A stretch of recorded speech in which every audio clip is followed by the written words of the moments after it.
Зачем человек приходит в театр? Это нехватка эмоций, нехватка общения и нехватка творчества. Театр начинается с вешалки, но только не история будущего Камаловского. У нового времени новые требования. Теперь театр начинается с обсуждений. Здесь режиссеры, актеры, представители культуры и искусства, урбанисты, хореографы, музыканты. Не только наши мысли.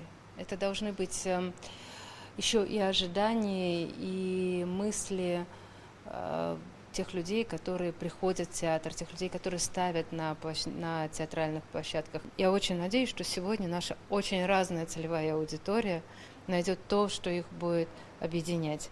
И вот это вот общее, оно действительно будет ответом на вопрос, что есть театр сегодня и каким он должен быть завтра. 60 экспертов говорят о культурной составляющей площадок и делятся своим мнением, что будет интересно гостям театра. Все сходятся в одном – это не должен быть театр в классическом его понимании.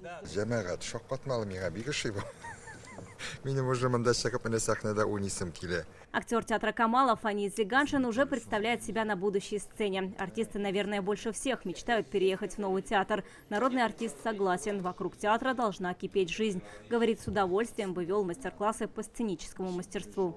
Конечно, в этом здании, кроме наших спектаклей, должны быть еще такие очаги искусства. Например, почему не сделать встречи с актерами, творческие вечера не в таком большом зале, а в таком уютном камерном зале. Каждый актер может вести лекции, мастер-классы, ораторские искусства, как не волноваться перед камерой, перед микрофоном. Свои идеи предлагает и молодежь. В театре нужно общественное пространство. Так получится привлечь новую аудиторию, считают они. Пришли к такому мнению, что театр современный, он разный, и зритель разный. И было бы хорошо, если бы вот новое здание, новая концепция театра, она так или иначе учитывала интересы разной аудитории и разных художников. Для обсуждения пригласили экспертов из разных регионов. Можно предположить, общественное пространство будущего театра Камала преобразуют на примере электротеатра Станиславский в Москве.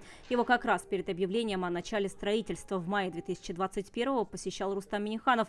Представитель театра сегодня тоже на обсуждении. У меня идея, что театр должен быть открыт на город, и туда можно прийти с улицы и в фойе или не в фойе сидеть и работать, заниматься своими делами, читать книжки, слушать лекции, чтобы был такой театр плюс, короче говоря, помимо репертуара. Сардаана Брызгалова из Якутии. У нее свое мнение. У нас театр Лунхо – это практически наше самое сердце, вот, идеологии нашего народа.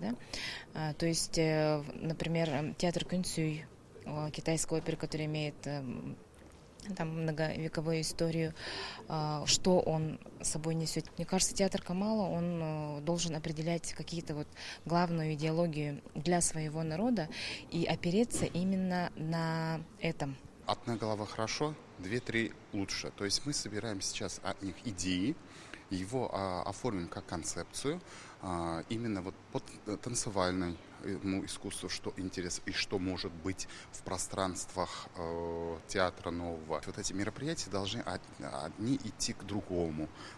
Какая-то логистика должна быть в этом соблюдаться. Идей много, пока идет их обсуждение. Тем временем возведение нового здания Камаловского театра продолжается. Его планируют сдать в 2025 году. Артисты уже начали использовать стройплощадку как сцену.